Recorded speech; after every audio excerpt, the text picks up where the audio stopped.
Hello aspirants, welcome to Vema Academy. ఈ వీడియోలో మనం లాస్ట్ వీక్ కరెంట్ అఫైర్స్ అన్ని చూద్దాం. సో దీంట్లో స్వచ్ఛ సర్వేక్షణ్, ఇది మీరు న్యూస్ పేపర్లో చూసి ఉండొచ్చు అంతకుముందే ఈ సర్వే గురించి. సో ఇదేమంటే మామూలుగా ఇలాంటి రిపోర్ట్స్ అనేవి మనం నీతి ఆయోగ్ కానీ ఇలాంటి సంస్థలు నేషనల్ లెవెల్లో ఉండే ఏవైనా ఇన్స్టిట్యూషన్స్ రిలీజ్ చేసే ఇలాంటి ఇండెక్స్ కానీ రిపోర్ట్స్ కానీ చాలా ఇంపార్టెంట్ మనకు. సో ఇక్కడ చూసే స్వచ్ఛ సర్వేక్షణ్ 2020 ఈ ఇయర్కి ఇది ఏ మినిస్ట్రీ కింద ఉంది అని కూడా అడగవచ్చు కొన్నిసార్లు. సో ఇక్కడ కేంద్ర పట్టణాభివృద్ధి శాఖ కింద ఈ ఇండెక్స్ అనేది రిలీజ్ చేశారు. ఈ రిపోర్ట్ అని స్వచ్ఛ సర్వేక్షణ్ రిపోర్ట్ అంటారు. సో ఇది ఎక్కడెక్కడ సర్వే చేశారు, ఎన్ని ప్రాంతాలు, ఎన్ని పట్టణాలు తిరిగారు, ఇట్లా మొత్తం ఎన్ని డేటా తీసుకున్నారు అంటే 4242 పట్టణాలు తీసుకున్నారు. 62 కంటోన్మెంట్ బోర్డ్స్లో కూడా వాళ్ళు మొత్తం ఈ సర్వే చేసి ర్యాంక్స్ అనేవి ఇచ్చారు. సో ఇది మొత్తం చేసిన రిపోర్ట్ ప్రకారం, వీళ్ళు చేసిన సర్వే ప్రకారం వీళ్ళకి తెలిసింది ఏంటంటే దేశంలోనే ఇక్కడ పేర్లోనే తెలుస్తుంది మనకు ఎందుకోసం చేస్తున్నారు. ఇది స్వచ్ఛ సర్వేక్షణ్ మొత్తంలో అన్ని నగరాల్లో ఏది మంచిగా ఉన్నాయంటే క్లీన్గా ఏది ఉన్నాయి, ఈ క్లీన్లీనెస్ మీదనే ఈ రిపోర్ట్ అనేది తయారు చేశారు. కాబట్టి ర్యాంకింగ్స్ అనేది ఎట్లా ఇచ్చారంటే ఇప్పుడు మొత్తం దేశంలో అత్యంత స్వచ్ఛమైన నగరంగా ఏది ఉందంటే ఇండోర్ అనేది మధ్యప్రదేశ్ రాష్ట్రంలో ఉంది. మధ్యప్రదేశ్లోని ఇండోర్ అనేది దేశంలోనే చాలా అత్యంత స్వచ్ఛమైన నగరంగా ఈ నగరంకి ఫస్ట్ ర్యాంక్ ఇచ్చారు. సో ఇట్లా ఇది 4 times వచ్చింది, ఫస్ట్ ర్యాంక్లోనే ఉంది. ఇండోర్ ఫస్ట్ ర్యాంక్లో వరుసగా ఎన్నిసార్లు ఉందని అడగవచ్చు. లేదా మల్టిపుల్ ఆప్షన్స్ ఇచ్చినప్పుడు మనకు యూపీఎస్సీ అలాంటి ఎగ్జామ్స్లో కానీ కొన్ని స్టేట్ లెవెల్ ఎగ్జామ్స్లో వాళ్ళకి క్వశ్చన్ డిఫికల్టీ లెవెల్ పెంచాలనుకున్నప్పుడు అసలు ఇట్లా ఒక స్వచ్ఛ సర్వేక్షణ్ 2020 గురించి అన్ని ఇస్తారు. ABCD అని 4 స్టేట్మెంట్స్ కూడా ఇస్తుండొచ్చు. దాంట్లో ఏది కరెక్ట్ ABBC ఇలాంటి అడుగుతున్నప్పుడు దీంట్లో ఎన్నిసార్లు ఇచ్చారు, ఇండోర్కి ప్రథమ స్థానంలో ఉంది, అది ఎన్నిసార్లు వచ్చింది వరుసగా అని అడగచ్చు. ఇది 4 times వచ్చింది. అండ్ ఇంకా ఈ సెకండ్ ప్లేస్లో ఉన్నది ఏదంటే సూరత్, థర్డ్ ప్లేస్లో ముంబై, సో నవీ ముంబై. ఈ 3 మనకు బేసిక్గా ఏ ఇండెక్స్ తీసుకున్న ఫస్ట్ 3 ర్యాంక్స్ అనేది మనకు చాలా ఇంపార్టెంట్. ఈవెన్ మనకు ఇంటర్నేషనల్ లెవెల్లో వచ్చే ఇండెక్స్ కానీ అవన్నీ కూడా మనకు ఈజ్ ఆఫ్ డూయింగ్ బిజినెస్ కానీ ఇలాంటి రిపోర్ట్స్ వస్తుంటాయి కదా. టాప్లో ఉండే 2-3 కంట్రీస్, అట్లీస్ట్ 3 కంట్రీస్ అనేది మనం ఖచ్చితంగా గుర్తుపెట్టుకోవాలి. దీంట్లో మనకి ఏంటి తెలిసింది, ఇక్కడ ఇండోర్ ఒకటి, సూరత్ ఒకటి, ముంబై ఒకటి. అండ్ ఈ టాప్ 10లో ఉన్న సిటీస్ చూస్తున్నాం కదా మనకు మన స్టేట్ నుంచి వచ్చిన ర్యాంక్, ఏ పట్టణాలకు వచ్చిన ర్యాంక్స్ అనేది మనకు చాలా అవసరం ఎగ్జామ్స్కి. సో ఇప్పుడు ఏపీ నుండి విజయవాడ ఇది టాప్ 10లో ఉంది, అండ్ వైజాగ్ కూడా ఉంది, తిరుపతి కూడా ఉంది. సో విజయవాడ ఎన్నో ర్యాంక్లో ఉంది, 4th ప్లేస్లో ఉంది. చాలా మంచి విషయం అని చెప్పవచ్చు. దేశంలోనే పరిశుభ్రత ఉన్న పట్టణాల్లో విజయవాడ 4th ప్లేస్లో ఉంది, తిరుపతి 6th ప్లేస్లో ఉంది, వైజాగ్ 9th ప్లేస్లో ఉంది. సో ఈ 4 ర్యాంక్స్ ఈ 3 ర్యాంక్స్ మనకు చాలా important. Vijayawada 4th, Tirupati 6th, Vizag 9th ప్లేస్లో ఉంది. ఇది ఎప్పటి నుంచి ఈ ర్యాంక్స్ అనేవి ఇస్తున్నారు అంటే 2016 నుండి ఈ ర్యాంక్స్ అనేవి ఇస్తున్నారు. ఫస్ట్ ఇచ్చినప్పుడు మైసూర్ ఫస్ట్ ప్లేస్లో ఉంది. తర్వాత నెక్స్ట్ 17, 18, 19, 20 4 yearsకి ఏది ఉందంటున్నా మనము ఇండోర్ ఉంది. ఫస్ట్ టైం మాత్రం మైసూర్ ఉంది. మిగతా 4 times టాప్ 1లో ఉన్నది ఏదంటే ఇండోర్. దీంట్లో ఏం చేస్తారంటే ఒక మొత్తం 129 నగరాలను, రాష్ట్రాలను వాళ్ళని గుర్తిస్తున్నారు. ఇందాక చెప్పినట్టు మైసూర్ ఫస్ట్ ప్లేస్లో ఉంది. తర్వాత ఈ 4 years నుండి ఇండోర్ అనేది ఫస్ట్ ప్లేస్లో ఉంటుంది. అండ్ రాష్ట్రాల పరంగా చూస్తే మనము సిటీస్, టౌన్స్ అలా కాకుండా ఏ స్టేట్ మొత్తం కంప్లీట్ స్టేట్ తీసుకొని ర్యాంక్స్ అనేది ఇస్తే దేశంలో చాలా పరిశుభ్రమైన రాష్ట్రం ఏదంటే జార్ఖండ్ ఫస్ట్ ప్లేస్లో ఉంది. ఏపీ, తెలంగాణ మనకు ఇంపార్టెంట్ కాబట్టి ఏపీ మొత్తం స్టేట్ వైజ్ చూసినట్టయితే 6th ప్లేస్లో ఉంది, అండ్ తెలంగాణ టాప్ 10లో ఉంది. సో మన తెలుగు స్టేట్స్ 2 కూడా టాప్ 10లోనే ఉన్నాయి. ఏపీ మంచిగా 6th ప్లేస్లో ఉంది, తెలంగాణ కూడా టాప్ 10లోనే ఉంది. ఇంకా అర్బన్ లోకల్ బాడీస్ చూస్తే 100 కంటే తక్కువ ఉన్న ఒక 15 రాష్ట్రాల జాబితా చేసినప్పుడు స్టేట్ ర్యాంక్స్లో జార్ఖండ్ ఫస్ట్ ప్లేస్లో ఉంది, హర్యానా 2nd ప్లేస్లో ఉంది, తెలంగాణ 8th ప్లేస్లో ఉంది. ఇంకా అర్బన్ లోకల్ బాడీస్ 100 కంటే ఎక్కువ ఉన్న రాష్ట్రాల పరంగా చూస్తే ఛత్తీస్గఢ్ ఏమో ఫస్ట్ ప్లేస్లో ఉంది, అండ్ ఏపీ 6th ప్లేస్లో ఉంది. ఇంకా కొన్ని కేటగిరీస్, ఒకటే కేటగిరీ కాదు, మొత్తం దేశం మొత్తాన్ని అట్లా కాకుండా వాళ్ళకున్న జనాభా ఎట్లా ఉంది, లోకల్ బాడీస్ ఎంత ఉన్నాయి, వీటన్నిటిపైన కూడా కేటగిరీస్ చేసి ర్యాంకింగ్స్ అనేవి ఇస్తున్నారు. ఇంకా ఈ 10 lakhs లోపు జనాభా కలిగిన నగరాలు కూడా తీసుకున్నారు వాళ్ళు. అంటే నగరం అంటే ఒక పట్టణం అనొచ్చు, ఒక టౌన్స్ లాగా తీసుకున్నారు. 10 lakhs లోపల ఉండే పాపులేషన్ ఉండే ఈ టౌన్స్ చూసినట్టయితే 382 పట్టణాలను చూసి వాటికి కూడా ర్యాంకింగ్స్ అనేది ఇచ్చినారు. దీంట్లో ఏవి ఉన్నాయి, టాప్లో ఉన్నాయంటే మేము అంటున్నాం మనం ఇక్కడ ఈ 10 లక్షల జనాభా కలిగిన నగరాలు ఇవన్నీ కూడా పట్టణాలు, నగరాలు. సో దీంట్లో అంబికాపూర్ ఉంది, ఫస్ట్ ప్లేస్లో ఉంది. మన అంబికాపూర్ కూడా మనం చూస్తే దీంట్లో వాళ్ళు ఎక్కువగా కొన్ని ఇనిషియేటివ్ తీసుకున్నారన్నమాట. అంటే అక్కడ వాళ్ళు ప్లాస్టిక్ రిటర్న్ చేస్తే క్యాంటీన్లో వాళ్ళకు ప్లాస్టిక్ రిటర్న్ ఇచ్చిన వాళ్ళకు ఫుడ్ పెట్టడం కానీ ఇలాంటివన్నీ మున్సిపాలిటీస్ వాళ్ళు తీసుకోవడం వల్ల క్లీన్లీనెస్ బాగా ఉంది. సో టాప్లో ఉంది. సో దీని గురించి కూడా మనకు లాస్ట్ ఇయర్ కరెంట్ అఫైర్స్లో న్యూస్లో ఉంది ఈ పేరు. సో అట్లా మనం ఎప్పుడైనా చదివింది కానీ విన్నది కానీ రిలేట్ చేసుకుంటే అంబికాపూర్ అంటే గుర్తుంటుంది అట్లీస్ట్ పేరు మనకు. కొత్తగా అంబికాపూర్ అంటే ఏందో ఎక్కడ ఉందో మనకు తెలియదు అట్లా కాకుండా ఎక్కడైనా వినింటాము మనము. ఇది ముఖ్యంగా వాళ్ళు మున్సిపాలిటీస్లో ప్లాస్టిక్ మేము సెర్చ్ చేయొచ్చు గూగుల్లో కూడా. అంబికాపూర్లో కొన్ని ప్లాస్టిక్ సంబంధించిన వాళ్ళు ఇనిషియేటివ్ తీసుకోవడము, రిటర్న్ చేసిన వాళ్ళకు డబ్బులు, బ్రేక్ఫాస్ట్ ఇట్లాంటివి ప్రొవైడ్ చేయడం ద్వారా కూడా ఎక్కువగా క్లీన్ అయిపోయింది టౌన్ అంతా. So Ambikapur, Mysore 2 first and second ప్లేస్లో ఉన్నాయి. 6th ప్లేస్లో తిరుపతి ఉంది. రాజమండ్రి 51 స్థానం 51 ప్లేస్లో ఉంది. ఒంగోల్ ఇవన్నీ ర్యాంక్స్. ఒంగోల్, కాకినాడ, కరీంనగర్, తెనాలి, కడప, ఏలూరు, నిజామాబాద్, మహబూబ్ నగర్, రామగుండం, నల్గొండ, అనంతనాగ్, ఖమ్మం, ఆదిలాబాద్. సో ఇవన్నీ టౌన్స్ అండ్ వీటి ర్యాంక్స్ ఇవి. జాతీయ స్థాయిలో 40 లక్షల పైబడిన సిటీస్ కూడా ఉంటాయి కాబట్టి పెద్ద సిటీస్. ఆ సిటీస్లో best mega city in citizen దాంట్లో ఫస్ట్ ప్లేస్లో ఉన్నదంటే హైదరాబాద్ మున్సిపల్ కార్పొరేషన్కి ఫస్ట్ ప్లేస్ వచ్చింది. 1,00,000 పైబడిన జనాభా కలిగిన నగరాలు చూసి దాంట్లో నేషనల్ సిటిజన్ లెడ్ ఇన్నోవేషన్ విభాగంలో కూడా బెస్ట్ సిటిజన్ లెడ్ ఇన్నోవేషన్ అనేది కరీంనగర్కి వచ్చింది. ఇంకో కేటగిరీ ఏముంటుందంటే దీంట్లో 1,00,000 జనాభా 1,00,000 కంటే ఎక్కువ జనాభా ఉన్న పట్టణాలు తీసుకున్నారు. వాటికి ఒక ర్యాంక్ ఇవ్వాలి అనుకున్నారు. ఆ పట్టణాలకి ఏ ర్యాంక్ ఇవ్వాలనుకున్నారంటే నేషనల్ సిటిజన్ లెడ్ ఇన్నోవేషన్. అలాంటివి కేటగిరీలో అవార్డు ఇచ్చినప్పుడు ఫస్ట్ ప్లేస్లో కరీంనగర్ ఉంది. ఇక్కడ చూస్తే మనం ఇండోర్, సూరత్, నవీ ముంబై అన్నాము.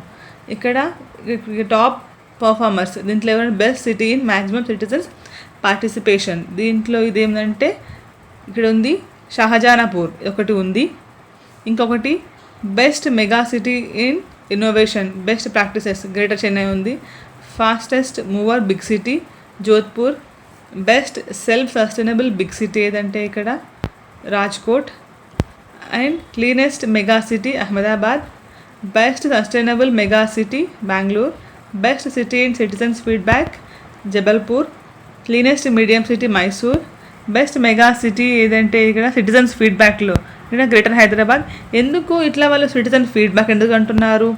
మీ ఇక్కడ best mega city in citizens feedback ఇలాంటి దీనిపైన బేస్ చేసుకుని ర్యాంకింగ్ ఇస్తున్నారు కాబట్టి వాటికి టాప్లో ఉన్న చూస్తున్నారు. అంటే ఏ సిటీ కానీ ఏ స్టేట్ కానీ ర్యాంకింగ్స్ ఇవ్వాలనుకున్నప్పుడు అక్కడ ఉండే సిటిజన్స్ ఫీడ్బ్యాక్ ఎట్లా ఉంది అది తీసుకుంటారు. క్లీన్గా ఉందా అని ఒక కేటగిరీ తీసుకుంటారు. కాబట్టి మొత్తం ఓవరాల్ ర్యాంకింగ్తో పాటు ఒక్కొక్క కేటగిరీ వైజ్ కూడా అంటే ఓకే ఫీడ్బ్యాక్ తీసుకుంటే ఫీడ్బ్యాక్ బాగా ఎలాంటి స్టేట్స్లో ఇస్తున్నారు మంచిగా అలాంటి దాన్ని బట్టి కూడా ర్యాంకింగ్స్ అనేవి ఇస్తున్నారు. హైదరాబాద్ ఉంది. క్లీనెస్ట్ బిగ్ సిటీలో విజయవాడ ఉంది. Best big city in innovation and best ప్రాక్టీసెస్లో లుధియానా ఉంది.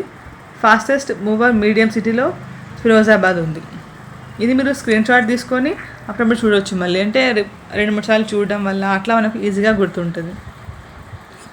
ఇది ఇందాక మనం చూసినట్టు మొత్తం ర్యాంకింగ్లో ఇండోర్, సూరత్, నవీ ముంబై, విజయవాడ, అహ్మదాబాద్, రాజ్కోట్, భోపాల్, చండీగఢ్, వైజాగ్, వడోదర, నాసిక్, లక్నో, గ్వాలియర్, థానే, పూణే, ఆగ్రా, జబల్పూర్, నాగ్పూర్, గాజియాబాద్, ప్రయాగ్రాజ్ ఇవన్నీ టాప్ 20 సిటీస్ ఇవి.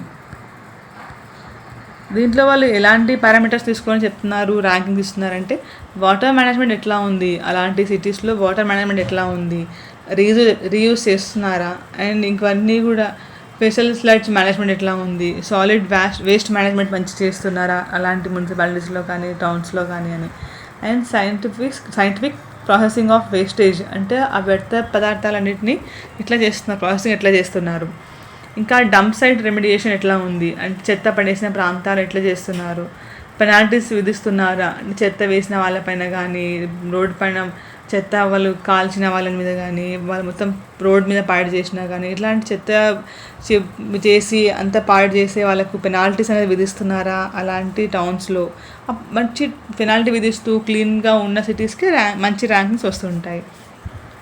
అండ్ బల్క్ వేస్ట్ జనరేటర్స్ ఉన్నాయి, ఇవన్నీ టెక్నాలజీ ఎట్లా యూస్ చేస్తున్నారు అలాంటి మున్సిపాలిటీస్లో అనే దాని మీద ర్యాంక్స్ అనేవి ఇస్తుంటారు. సో ఇక్కడ వీళ్ళు చెప్పినట్టు మనము ఇందాక ఇక్కడ మొత్తం ర్యాంక్స్ ఇవ్వాలనుకున్నప్పుడు సిటిజన్స్ ఫీడ్బ్యాక్కి 25% ఇస్తున్నారు. డైరెక్ట్ అబ్జర్వేషన్ వీళ్ళే గవర్నమెంట్ అబ్జర్వ్ చేసి మంచిగా ఉంది అని అనుకున్నప్పుడు 25% దానికి ర్యాంక్, దానికి ఒక 25% వెయిటేజ్ అనేది ఇస్తున్నారు. ఇంకా సర్టిఫికేషన్ ఎట్లా ఉన్నాయి దానికి, మొత్తం ఏమైనా సర్టిఫికేషన్స్ వచ్చినాయి దాని మీద, సర్వీస్, లీగల్ ప్రోగ్రెస్, వాటి డెవలప్మెంట్ కానీ సేవలు ఎట్లా ఉన్నాయో దాని మీద 25% అనేది వెయిటేజ్ ఇస్తూ ఓవరాల్గా మొత్తం 100% ఎలాంటి టౌన్స్ ఉన్నాయి, ఎలాంటి సిటీస్కి ఉన్నాయి అనేది, స్టేట్స్కి ఉన్నాయి, ఎలాంటి స్టేట్స్ టాప్లో ఉన్నాయి అనేది బట్టి ర్యాంక్స్ ఇస్తుంటారు. జమ్మూ కాశ్మీర్లో అతిపెద్ద యోగా కేంద్రం. సో ఇది యోగా కేంద్రం మనకు డైరెక్ట్గా అడిగినప్పుడు ఏ రాష్ట్రంలో అతిపెద్ద యోగా కేంద్రం ఏర్పాటు చేయబోతున్నారంటే స్ట్రైట్ ఫార్వర్డ్గా జమ్మూ కాశ్మీర్లో. ఏ ప్రాంతంలో అంటే ఉదంపూర్ జిల్లాలోని మంఠాలయ్ ప్రాంతంలో ఏర్పాటు చేస్తున్నారు. ఇది దేని కింద నిర్మిస్తున్నారంటే నేషనల్ ప్రాజెక్ట్స్ కన్స్ట్రక్షన్ కార్పొరేషన్ నిర్మిస్తుంది దీన్ని. సో ఇది ఎప్పటి కంప్లీట్ అవుతుందంటే 2021 నెక్స్ట్ ఇయర్ మార్చ్ నాటికి ఇది కంప్లీట్ అయిపోతుంది. మొత్తం ఈ ప్రాజెక్ట్ వ్యయం ఎంత అంటే 97.82 కోట్ల ఎక్స్పెండిచర్తో ఈ ప్రాజెక్ట్ కంప్లీట్ చేయబోతుంది. అతిపెద్ద యోగా కేంద్రం ఇది. సో ఇంతకుముందు ఈ ప్రాంతంలో అంటే ఈ యోగా కేంద్రం నిర్మిస్తున్న ప్రాంతంలో మొత్తం ప్రదేశంలో ఒక యోగా ధీరేంద్ర బ్రహ్మచారి అనే ఒక గురువు, యోగా గురువు ఉండేవాళ్ళు. ధీరేంద్ర బ్రహ్మచారి ఈయన ఎవరంటే మాజీ ప్రధాని ఇందిరాగాంధీకి యోగా గురువుగా కూడా ఉన్నారన్నమాట. ఈయన పేరు ధీరేంద్ర బ్రహ్మచారి. సో ఆయన తర్వాత మొత్తం అది బిల్డింగ్ మొత్తం కొలాప్స్ అయిపోయిన తర్వాత దాన్ని మళ్ళీ డెవలప్ చేస్తూ ఆయన చనిపోయిన తర్వాత అది గవర్నమెంట్ తీసుకుంది, జమ్మూ కాశ్మీర్ గవర్నమెంట్ తీసుకుంది. దాన్ని మళ్ళీ ఇప్పుడు డెవలప్ చేస్తున్నారు. ఉదంపూర్ జిల్లాలోని మంఠాలయ్ ప్రాంతం. ఈయన పేరేమో ధీరేంద్ర బ్రహ్మచారి. ఇది అతిపెద్ద యోగా కేంద్రం. ఎన్నికల కమిషనర్గా రాజీవ్ కుమార్. సో మనకు అపాయింట్మెంట్స్ అనేది చాలా ఇంపార్టెంట్. పర్సన్స్కి ఎవరెవరిని ఎప్పుడు నియమిస్తున్నారు అనేది. కేంద్ర ఎన్నికల కమిషనర్గా ఈయన మాజీ ఆర్థిక శాఖ కార్యదర్శిగా ఉన్న రాజీవ్ కుమార్ని నియమిస్తున్నారు. సో ఈయన ప్రస్తుతం ఉన్న అశోక్ లావాసా, ఈ అశోక్ లావాసాని ఇప్పుడు ఉన్నారు. ఈయన ఎన్నికల కమిషనర్గా ఉన్నారు. అంటే చీఫ్ ఎలక్షన్ కమిషన్ కాదు, ముగ్గురు ఉంటారు. 3 మెంబర్ బాడీ ఉంటుంది ఎలక్షన్ కమిషన్ అంటే. ఒకరేమో చీఫ్ ఎలక్షన్ కమిషనర్ ఉంటారు, కింద ఎలక్షన్ కమిషనర్ ఇద్దరు ఉంటారు. ఒకరు ఏమో చీఫ్ ఎలక్షన్ కమిషనర్ ఉంటారు, కిందనేమో వాళ్ళని ఏమంటారంటే సిఈసి అంటారు, చీఫ్ ఎలక్షన్ కమిషనర్ అంటారు. ఇక్కడ చూడండి, చీఫ్ ఎలక్షన్ కమిషనర్ ఉంటారు, ఈయన టాప్లో ఉంటారు. తర్వాత మిగతా ఇద్దరిని ఈసీ అంటారు, అంటే ఎలక్షన్ కమిషనర్స్, ఇలా చీఫ్ కాదు, ఒకరే చీఫ్ అనమాట. సో ఇది మొత్తం 3 మెంబర్ బాడీ ఇది. దీంట్లో ఇక్కడ ఈసీగా ఉన్న పర్సన్ మారిపోవడంతో ఇప్పుడు ఈ రాజీవ్ కుమార్ ఆయన ఈ ఈసీగా నియమితులు అయిపోతున్నారు. అంటే ఎలక్షన్ కమిషనర్గా ఈయన అపాయింట్ కాబోతున్నారు. ఇప్పుడు ఎవరున్నారు అంటే ఈయన రాకముందు ఎవరున్నారంటే అశోక్ లావాసా. ఈ అశోక్ లావాసా అనే ఈసీగా అంటే ఎలక్షన్ కమిషనర్గా ఉన్న అశోక్ లావాసా ఈయన ఏషియన్ డెవలప్మెంట్ బ్యాంక్కి ఉపాధ్యక్షులుగా మారిపోతున్నారు, అక్కడికి అపాయింట్ కాబోతున్నారు. కాబట్టి ఆయన ప్లేస్లో, ఈ అశోక్ లావాసా ప్లేస్లో రాజీవ్ కుమార్ని కేంద్ర ఎన్నికల కమిషనర్గా నియమిస్తున్నారు. సో ఈయన ఎప్పుడు వెళ్ళిపోతున్నారు ఏషియన్ డెవలప్మెంట్ బ్యాంక్కి ఉపాధ్యక్షులుగా అశోక్ లావాసా అంటే ఆగస్ట్ 31 వెళ్ళిపోవడంతో ఈయన ప్లేస్లో ఈ రాజీవ్ కుమార్ రాబోతున్నారు. అండ్ ఈ ముఖ్యంగా చెప్పాలంటే ఇక్కడ మనకు ఈ ఎన్నికల కమిషనర్ రాజీవ్ కుమార్ నియమితులు అవుతారని అంటున్నాము. ఈయన 1984 బ్యాచ్ సంబంధించిన జార్ఖండ్ క్యాడర్ ఈయన ఎప్పుడు పనిచేస్తున్నారు అంటున్నాము, మనం ఆర్థిక శాఖ కార్యదర్శిగా పనిచేస్తున్నారు అంటున్నాము. ఈయన మెయిన్గా కీ రోల్స్ అంతా ఏం చేశారు ఈయన అంటే, ఈ ప్రధానమంత్రి తీసుకొచ్చిన స్కీమ్స్ కొన్ని ఉన్నాయి, జన్ధన్ యోజన కానీ, ముద్రా లోన్ స్కీమ్ కానీ, ఇవన్నీ కూడా రాజీవ్ కుమార్ చేశారు. ఈ రాజీవ్ కుమార్ అంటున్నాం కదా మనము ఫైనాన్స్ సెక్రటరీగా ఉన్నారు కాబట్టి ఆయన ఇప్పుడు కేంద్ర ఎన్నికల కమిషనర్గా రాబోతున్నారు. సో ఈ కాంపోజిషన్ చూస్తే ఇక్కడ చీఫ్ ఎలక్షన్ కమిషనర్ ఒకరు ఉంటారు అండ్ ఇద్దరు ఎలక్షన్ కమిషనర్స్ కూడా ఉంటారు. సో ఈయన హెడ్లాగా ఉంటారు, చీఫ్ ఎలక్షన్ కమిషనర్ అని ఆయన హెడ్గా ఉంటారు. మొత్తం ఇప్పుడు 3 మెంబర్ బాడీ ఇది మొత్తం ఎలక్షన్ కమిషన్ అనేది. ఇందాక చెప్పినట్టుగా చీఫ్ ఎలక్షన్ కమిషనర్గా సునీల్ అరోరా ఉన్నారు. ఇది కూడా మనకు చాలా ఇంపార్టెంట్ క్వశ్చన్స్. ఇది అంటే చీఫ్ ఎవరు ఉన్నారు, మరి ఇప్పుడు ఇద్దరే ఎలక్షన్ కమిషన్ అంటున్నాము కానీ చీఫ్ ఎవరు అంటే చీఫ్ ఎలక్షన్ కమిషనర్గా సునీల్ అరోరా ఉన్నారు. ఎలక్షన్ కమిషనర్గా ఈ అశోక్ లావాసా, సునీల్ చంద్ర ఇప్పుడు ముగ్గురు ఉన్నారు. సో ఈ అశోక్ లావాసా వెళ్ళిపోతూ రాజీవ్ కుమార్ రాబోతున్నారు. క్రీడా పురస్కారాలు ఇవేమంటే ఖేల్ రత్న, అర్జున్, ద్రోణాచార్య ఈ అవార్డ్స్ అన్నీ కూడా కేంద్ర ప్రభుత్వం ప్రకటించింది. దేశంలోనే చాలా ప్రతిష్టాత్మకమైన అవార్డు ఇది క్రీడలకు సంబంధించిందంటే రాజీవ్ ఖేల్ రత్న అవార్డు అంటున్నాము. దీన్ని ఈ ఇయర్ ఎవరికి ప్రకటించారు. సో మ్యాచ్ ది ఫాలోయింగ్లో అడిగితే కూడా వీళ్ళ పేర్లు, వీళ్ళ స్పోర్ట్స్ ఏవి అనేది మ్యాచ్ ద ఫాలోయింగ్ అడగవచ్చు. రోహిత్ శర్మ మ్యాచ్ వచ్చిన అవార్డ్స్ అందరు ఖేల్ రత్న అవార్డ్స్ వచ్చినాయి ఈ ఇయర్లో వాళ్ళకు. సో వాళ్ళ పేర్లు, వాళ్ళు ఏ స్పోర్ట్స్ సంబంధించిన వాళ్ళు అనేది మనకు మ్యాచ్ ది ఫాలోయింగ్ క్వశ్చన్స్లో అడిగినప్పుడు ఎక్కువ మందిని అడగడానికి ఛాన్స్ ఉంటుంది. ఒకే క్వశ్చన్లో 4-5 కూడా కవర్ చేసేలాగా ఉంటుంది. రోహిత్ శర్మ, రెజ్లింగ్ క్రీడాకారుడైన వినేష్ పోగాట్, మనకు తెలుసు దంగల్ మూవీ, అండ్ భారత హాకీ మహిళల జట్టు కెప్టెన్ రాణి రాంపాల్, టేబుల్ టెన్నిస్ క్రీడాకారిణి మణికా బాత్రా, పారా అథ్లెటిక్ మరియప్పన్ తంగవేలు, వీళ్ళ 5గురికి రాజీవ్ ఖేల్ రత్న అవార్డు లభించింది. సో తెలుగులో చూసినట్టే తెలుగు బ్యాడ్మింటన్ సాత్విక్ సాయిరాజ్ రంకిరెడ్డి, ఈయనకు ఇది అర్జున్ అవార్డు లభించింది. సో ఇట్లా ఎందుకంటే ఎక్కువ ఎగ్జామ్స్లో మనకు ఎట్లా అడుగుతారని దాని బట్టి చదవాలి. మనం బ్లైండ్గా ఇన్ని పేర్లు గుర్తుపెట్టుకోవడం అనేది ఇప్పుడు సింపుల్ అనిపిస్తుంది. బట్ మనకు మెయిన్గా ఏమంటే ఇక్కడ చూస్తున్నప్పుడే మనకు ఈ పేర్లు అంటే ఈ పేరు మనకు ఈ మ్యాచ్ వాళ్ళ పేర్లు ప్లస్ స్పోర్ట్స్ ఏవైనా తెలుసుకొని ఒక లాజిక్ కానీ బ్లైండ్గా కానీ గుర్తుపెట్టుకుంటే మొత్తం టాపిక్ కవర్ అయినట్టు ఉంటుంది అనమాట మనకి ఇక్కడ. ఇట్లా రోహిత్ శర్మ, మరియప్పన్, ఇంకా మణికా బాత్రా, వినేష్, ఇక్కడ రాణి, వీళ్ళందరూ స్పోర్ట్స్ అనేది వీళ్ళకి రాజీవ్ ఖేల్ రత్న అవార్డు లభించింది. లేదా జస్ట్ ఇట్లా పేర్లు ఇచ్చి వినేష్ పొగాట్కి ఇటీవల ఏ అవార్డు వచ్చింది అని అడగవచ్చు. ఇప్పుడు రాజీవ్ ఖేల్ రత్న అవార్డు లభించింది. గుజరాత్లో టాయ్ మ్యూజియం. సో మనము చూస్తే ఇది చాలా కాంట్రవర్సీ నడుస్తుంది. ఇప్పుడు ఈ ఎగ్జామ్స్ పెట్టాలా లేదా నీట్ అలాంటి ఎగ్జామ్స్ కండక్ట్ చేయాలా వద్దా అని దేశంలో చాలా చర్చ జరుగుతున్న టైంలో టాయ్స్ గురించి మాట్లాడడం ఏంటి ప్రధానమంత్రి అని కూడా ఒక కాంట్రవర్సీ వస్తుంది. బట్ మనకు ఇప్పుడు కరెంట్ అఫైర్స్ అంటే ఎందుకు చెప్తున్నా అంటే గుర్తుండడం గురించి చెప్తున్నాను. జస్ట్ ఇప్పుడు ఈ టాయ్స్ గురించి అలా కార్టూన్స్ కూడా వచ్చినాయి. ఇప్పుడు టాయ్ మ్యూజియం అవన్నీ ఎందుకు అని. బట్ మనకు కావాల్సిన ఏమంటే టాయ్ మ్యూజియం అంటే మనం చాలాసార్లు మన ఇండియాలో యూజ్ చేసే టాయ్స్ అన్నీ కూడా ఎక్కువగా చైనా నుంచి మనము ఇంపోర్ట్ చేసుకుంటున్నాము. సో మన సొంతంగా దేశంలో టాయ్స్ తయారు చేసుకోవాలనే ఉద్దేశంతో టాయ్ మ్యూజియంని గుజరాత్లో ఏర్పాటు చేస్తున్నారు. ఇది చాలా చాలా ఇంపార్టెంట్ మనకు. ఏ రాష్ట్రంలో అని అడగవచ్చు కొన్నిసార్లు మనకు. ఇది మొత్తం 30 ఎకరాల భూమి తీసుకొని దాంట్లో ఒక గుజరాత్ చిల్డ్రన్ యూనివర్సిటీ వాళ్ళు బాల్ భవన్ ప్రాజెక్ట్ కింద దీన్ని నిర్మిస్తున్నారు. నాకు టాయ్స్ మనం స్టేట్లో చూసినట్టయితే కూడా మనము చాలా టాయ్స్ ఉంటాయి. కొండపల్లి కానీ, నిర్మల్ కానీ, ఇలాంటివన్నీ టెర్రకోటా టాయ్స్ కానీ ఇవన్నీ కూడా చాలా ఫేమస్ ఉంటాయి. సో ఇవన్నీ కూడా చాలా పురాతన కాలం మొదలుకొని ఇప్పటి వరకు ఉన్న 11 లక్షల బొమ్మల్ని కూడా ఈ మ్యూజియంలో పెట్టబోతున్నారు. దీని ద్వారా ఏమవుతుంది, సైంటిస్ట్ కానీ, ఆర్టిజన్స్ కానీ, శాస్త్రవేత్తలు కానీ, కళాకారులు కానీ చాలా అందరి గురించి తెలుస్తుంది అందరికీ కూడాను.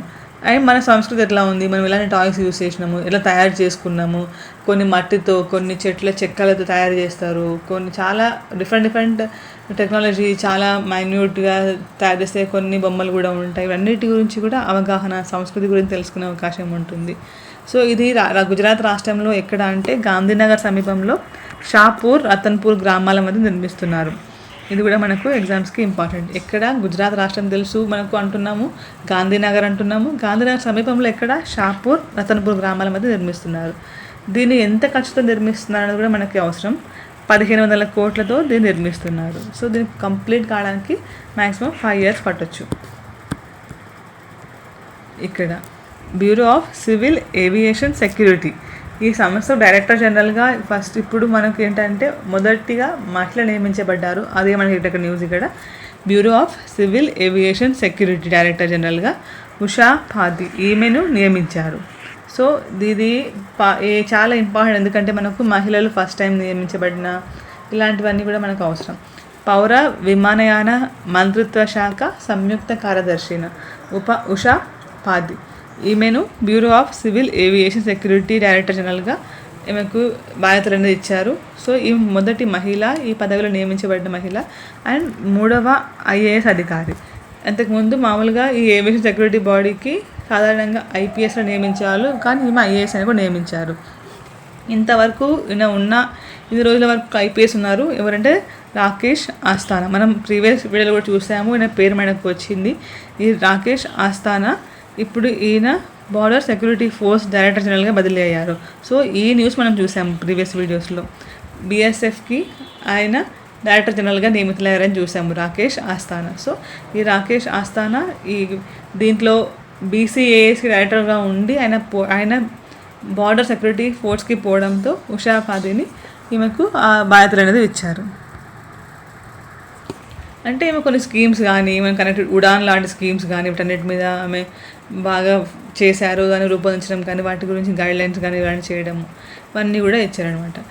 సో ఇక్కడ చూస్తే పౌర విమాన శాఖ దీంట్లోనే ఇది బీసీఏఎస్ అనేది దేశంలో ఎందుకోసం అంటే ఇది భద్రత నియంత్రించిన కొరకు ఈ సంస్థలను సపరేట్గా ఏర్పాటు చేశారు.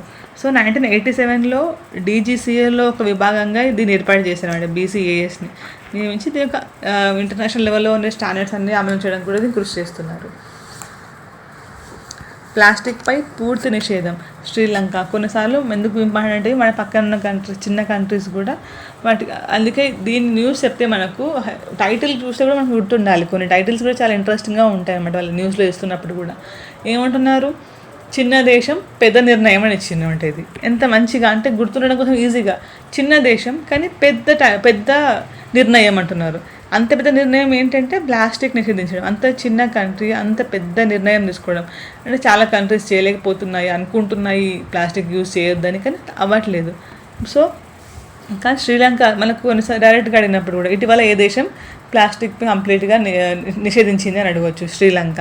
పక్కన దేశాలు ఇవ్వచ్చు మనకు, శ్రీలంకనా, నేపాల్ ఇలాంటి ఆప్షన్స్ ఇవ్వచ్చు. సో శ్రీలంక అనేది మనం గుర్తుంచుకోవాలి. ఇంకా ప్లాస్టిక్ ఉత్పత్తులని కూడా వాళ్ళు ప్లాస్టిక్ ప్రొడక్ట్స్ ఏమైనా ఉంటే వాటిని కూడా ఇంపోర్ట్ చేసుకోము అంటున్నారు. ఎందుకొరకు ఈ నిర్ణయం తీసుకుందంటే పర్యావరణము ఈ వన్యప్రాణులన్నిటికీ డ్యామేజ్ అవుతుంది కాబట్టి ఈ నిర్ణయం తీసుకున్నట్లు గవర్నమెంట్ చెప్తుంది. ముఖ్యంగా ప్లాస్టిక్ బొమ్మలు, ఈ గృహాలకి ఇంట్లో యూస్ చేసే ప్లాస్టిక్ వస్తువులన్నిటిపైన కూడా నిషేధం అంటే దిగుమతి అనేది నిషేధించింది శ్రీలంక. ఈ ప్లాస్టిక్ బ్యాగ్స్ కానీ కవర్స్ కానీ వాటి వస్తువులన్నీ తినడం వల్ల అడవిలో పడేయడం వల్ల మనం చూస్తుంటాం కొన్ని ప్రాంతాలకు వెళ్ళినప్పుడు మనము తిరుపతి కానీ శ్రీశైలం వెళ్ళినప్పుడు కానీ కొన్ని బోర్డ్స్ పెడుతుంటారు అక్కడ. మీరు ఎలాంటి ముఖ్యంగా శ్రీశైలం ఏరియాలో ఎక్కువగా కోతులు జింకలు అవన్నీ ఎక్కువ ఉంటాయి కాబట్టి అక్కడ వెళ్ళినప్పుడు మనం ఇలాంటి ఆహార పదార్థాలు వాటికి పెట్టకండి అని చెప్తున్నారు. ఎందుకంటే మనము తినే ఈ సపోజ్ లేస్ కుర్కురే ఇలాంటివి వేసి దాంట్లో ప్లాస్టిక్ ఉందని అంటారు, లేదా ఆ ప్లాస్టిక్ కవర్స్ కూడా తినేస్తున్నాయి అనమాట. మనం అన్నీ వేసేసి వెళ్ళిపోతాం, అవి తినేసి వాటికి కడుపులో చనిపోవడం ఏమైనా అవ్వడము చనిపోవడం ఏమైనా జరుగుతుంది. సో అంత డ్యామేజ్ ఉంది కాబట్టి ఈ ఏనుగులు జింకలు ఇట్లా అటవీ సంపద అంతా కూడా ఈ ప్లాస్టిక్ చాలా ఎక్కువ ఎఫెక్ట్ అనేది చూపిస్తుంది కానీ అని అనుకొని శ్రీలంక వాళ్ళని సో వీళ్ళు బ్యాన్ చేస్తున్నారు. ఎక్కువ చనిపోతున్నాయి జింకలు ఏనుగులు ఎక్కువ చనిపోతున్నాయి. మనం అంత వరి అవ్వాల్సిందంటే మనమే ఎక్కువగా వాళ్ళకు ప్లాస్టిక్ ఉత్పత్తులని శ్రీలంకకు ఎక్స్పోర్ట్ చేస్తున్నాము కాబట్టి మనకు కొంచెం నష్టమే. బట్ వాళ్ళ దేశం వాళ్ళ నిర్ణయం అది. శ్రీలంకకు మనం ఎక్కువగా ఎక్స్పోర్ట్ చేసిన తర్వాత ఇండియా తర్వాత చైనా ఉంది, థాయిలాండ్ ఉంది. ఇవన్నీ కూడా చైనాకు ఇప్పటి నుంచి శ్రీలంకకు ఇప్పుడు ప్లాస్టిక్ వస్తువులు అనేది ఎక్స్పోర్ట్ చేయడానికి అవకాశం ఉండదు. ఎస్బీఐ చైర్మన్గా దినేష్ కుమార్ ఖారా. సో ఇది ఎందుకు చిన్న బ్యాంక్ కాదు కాబట్టి చాలా పెద్ద బ్యాంక్. సో దీనికి సంబంధించినదంతా మనకు ఇంపార్టెంట్. మనకు ఎవరున్నారు చైర్మన్గా ఇలాంటివన్నీ కూడా మనకు డైరెక్ట్గా బ్యాంకింగ్ ఎగ్జామ్స్ రాసే వాళ్ళకు కూడా అది యూస్ఫుల్ కరెంట్ అఫైర్స్ కింద వస్తుంది. దేశంలో అతిపెద్ద స్టేట్ బ్యాంక్ ఆఫ్ ఇండియా దీనికి చైర్మన్గా దినేష్ కుమార్ ఖారా ఈయన అపాయింట్ కాబోతున్నారు. సో దీన్ని సిఫారసు చేస్తుంది ఒక సంస్థ. ఫస్ట్ అయితే banks board bureau BBB, banks board bureau. ఇది సిఫారసు. ఈయనను ఓకే మంచి పర్సన్ కరెక్ట్ పర్సన్ ఎస్బీఐకి అని వీళ్ళు సిఫారసు రికమెండ్ చేస్తారు. రికమెండ్ చేస్తే నెక్స్ట్ ప్రధానమంత్రి అధ్యక్షతన ఒక కమిటీ ఉంటుంది. అదేమంటే క్యాబినెట్ నియామకాల కమిటీ. ఈ ప్రొసీజర్ కనుక క్లియర్ చెప్తున్నాను ఎందుకంటే చాలా చాలా ఇంపార్టెంట్. క్వశ్చన్ టఫ్గా అడగాలనుకున్నప్పుడు కొన్ని యూపీఎస్సీ ప్రిలిమ్స్ కూడా అడిగారన్నమాట. బ్యాంక్స్ని ఎట్లా నియమిస్తారు చైర్మన్స్ని అని కూడా అడిగారన్నమాట ప్రిలిమ్స్లో కూడా.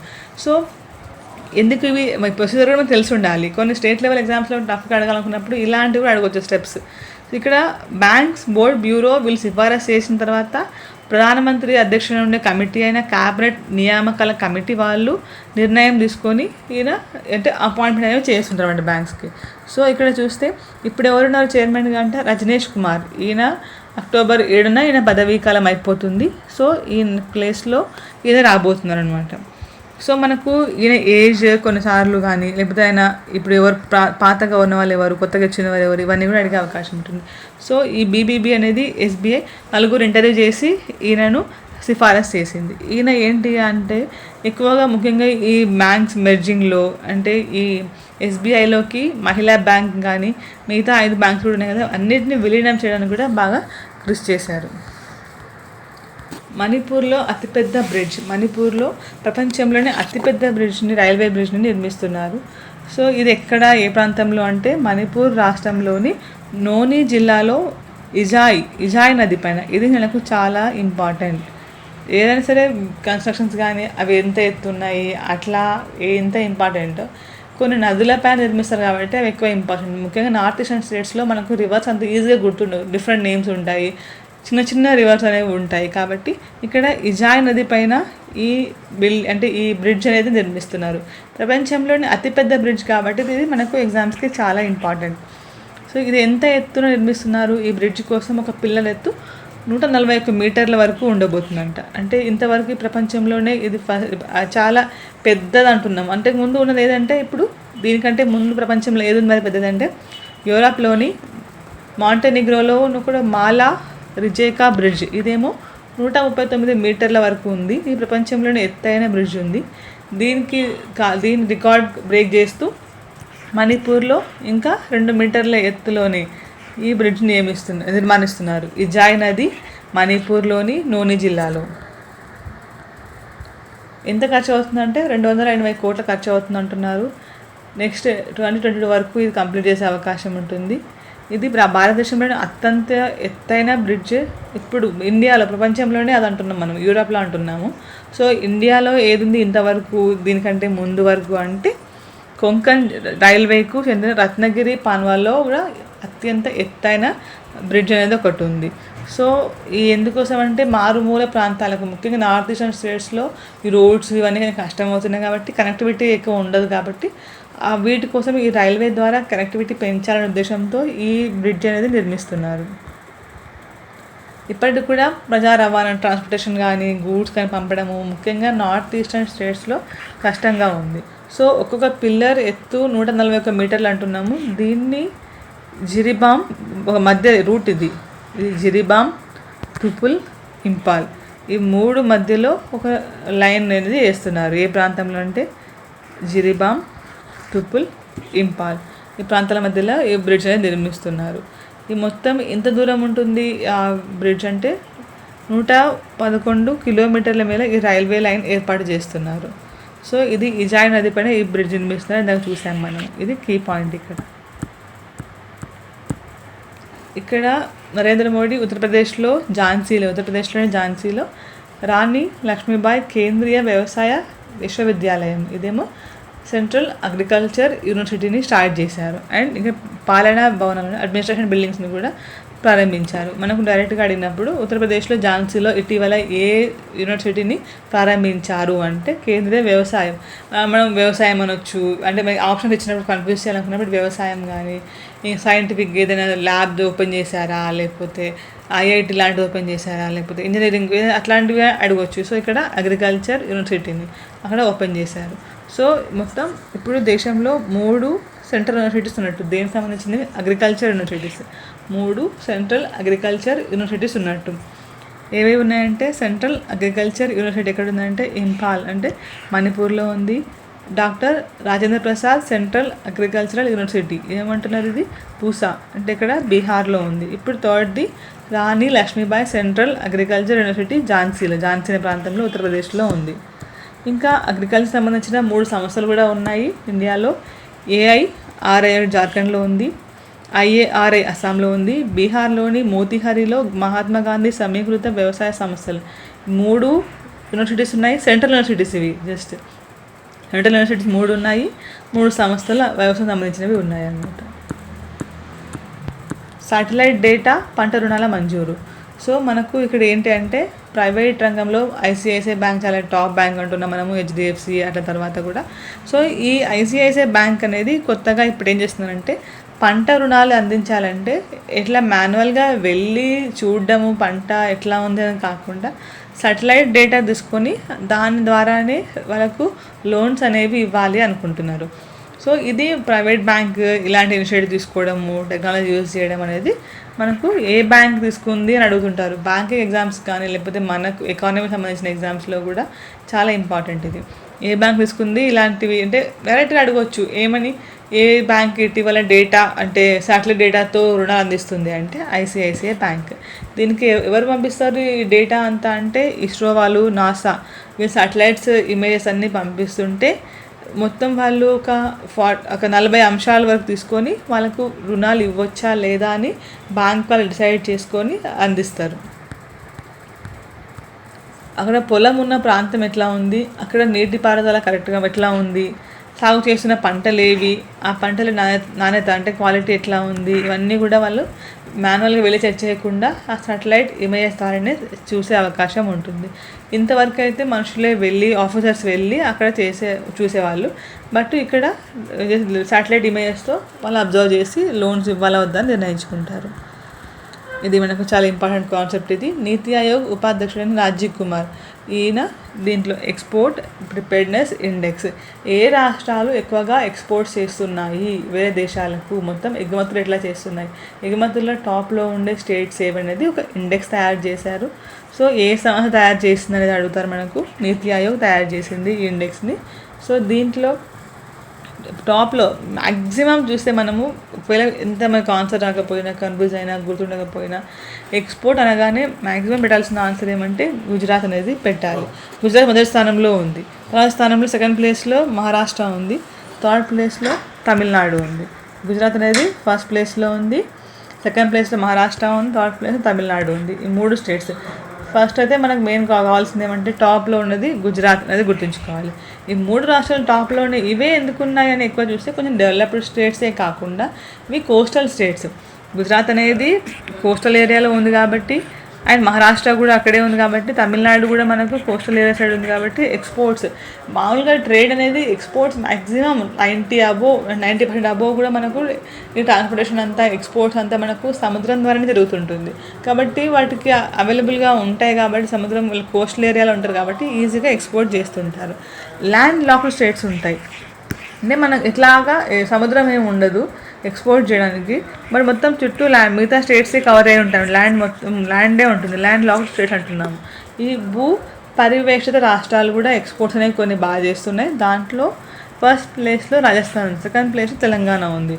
సో కోస్టల్ ఏరియాస్లో ఉండి ఎక్స్పోర్ట్ చేస్తున్న వాటిలో బాగా చెప్పాలంటే గుజరాత్, మహారాష్ట్ర, తమిళనాడు.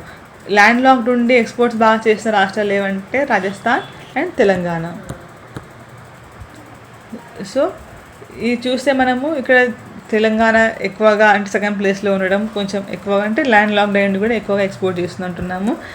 దేశం నుండి దాదాపు 70% ఎగుమతులు నమోదు చేస్తున్న ఈ టాప్ 5 రాష్ట్రాల్లో కూడా తెలంగాణ ఉంది. ఇది ఎవరు రిలీజ్ చేశారన్న మనం ఇందాక చూసాం. నీతి ఆయోగ్, ఇన్స్టిట్యూట్ ఆఫ్ కాంపిటేటివ్నెస్, ఈ 2 సంస్థలు ఈ రిపోర్ట్ తయారు చేశాయి ఇండెక్స్ని. సో దీంట్లో ఎగుమతుల్లో సవాళ్ళు, అవకాశాలను గుర్తించి కూడా ఇంకా వాళ్ళు ఎందుకు మనం వెనక ఉన్నాము, ఎందుకు మనం టాప్లో ఉన్నాము, ఇంకా బెటర్ ఎట్లా ఇవ్వాలి, ఇంకా మనం ఇదే మెయింటైన్ టాప్లో ఉన్న స్టేట్స్ ఏమో ఎట్లా మెయింటైన్ చేయాలి ఇదే ర్యాంక్ని, ఇలాంటివన్నీ కూడా నిర్ణయించడానికి కూడా ఈ ఇండెక్స్ అనేది పనిచేస్తుంటుంది. సో వెనుకబడిన రాష్ట్రాలు ఏమంటే ఓకే మనం కూడా ఎక్స్పోర్ట్స్ పెంచుకోవచ్చు, అవకాశం ఉంది, మిగతా స్టేట్స్ పెంచుతున్నాయి, వాళ్ళు ఎలాంటి ఐటమ్స్ని వాళ్ళు ఎక్స్పోర్ట్ చేస్తున్నారు, మనం చేసే అవకాశం ఉందా, ఇవన్నీ వాళ్ళు స్టడీ చేసుకోవడానికి అవకాశం ఉంటుంది. ఈ ర్యాంకింగ్ ఇవ్వడానికి దాదాపు 32 అంశాలను తీసుకున్నారు అన్నమాట. 32 అంశాలను చూసి ఈ ర్యాంక్ అనేది ఇచ్చారు. మెయిన్ పిల్లర్స్ ఏమంటే బిజినెస్ ఎకోసిస్టమ్ ఎట్లా ఉంది, ఎక్స్పోర్ట్ ఎకోసిస్టమ్ ఎట్లా ఉంది, ఎక్స్పోర్ట్ పర్ఫార్మెన్స్ ఎట్లా ఉంది, పాలసీస్ ఎట్లా ఉన్నాయి, ఇవన్నిటి మీద ఎక్స్పోర్ట్స్ అనేవి చేస్తుంటారు. సో ఇవన్నీ కూడా Indian states covered average 50% in sub pillars of exports. దీంట్లో చూస్తే డైవర్సిఫికేషన్ ఎట్లా ఉంది, ట్రాన్స్పోర్ట్ కనెక్టివిటీ ఎట్లా ఉంది, ఇన్ఫ్రా ఎట్లా ఉంది, ఇవన్నీ చూస్తున్నారు.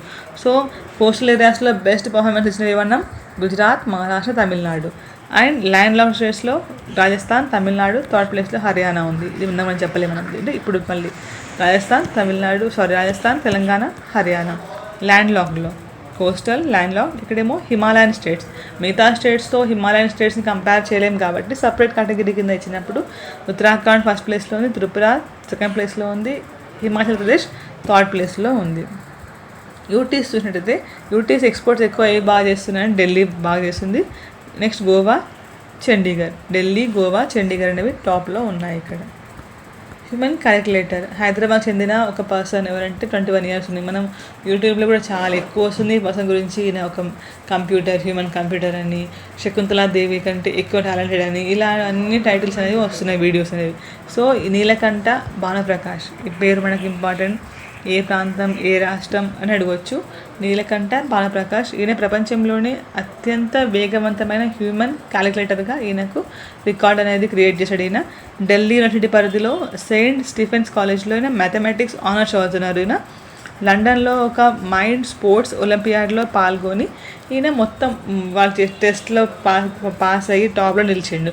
కాబట్టి ఈయనకు ఒక బంగారు పథకం కూడా లభించింది. ఇలాంటి గోల్డ్ మెడల్ సంపాదించిన ఫస్ట్ భారతీయుడు ఈయననే అనమాట. దీంట్లో లండన్లో నిర్వహించిన మైండ్ స్పోర్ట్స్ ఒలింపియాడ్లో ఈయనకు గోల్డ్ మెడల్ అనేది లభించింది.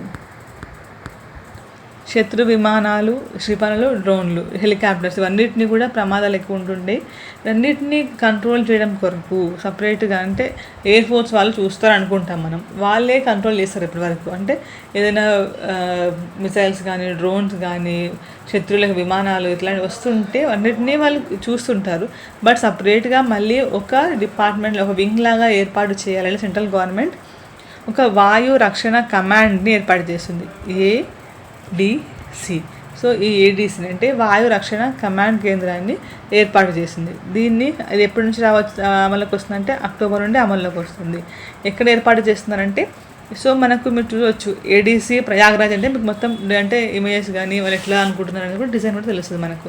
ప్రయాగ్రాజ్లోని సెంట్రల్ ఎయిర్ కమాండ్ సమీపంలో ఏడీసీ ప్రధాన కార్యాలయం కూడా ఏర్పాటు చేస్తారు. సో ఇంతవరకు ఉన్న సెంట్రల్ ఎయిర్ కమాండ్ ప్రాంతంలోనే ఈ ఏడీసీ కూడా ఇది ఏర్పాటు చేయబోతున్నారు.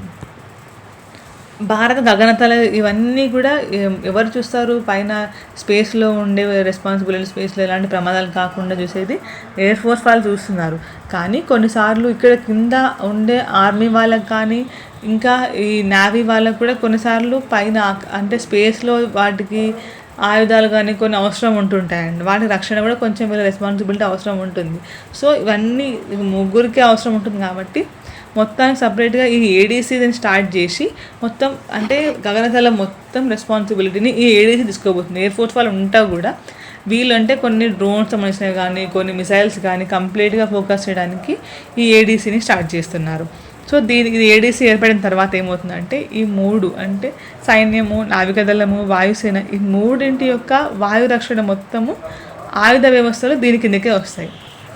ఈ మూడింటి యొక్క వాయు రక్షణ ఆయుధ వ్యవస్థలన్నీ కూడా దీని కిందకే వస్తాయి.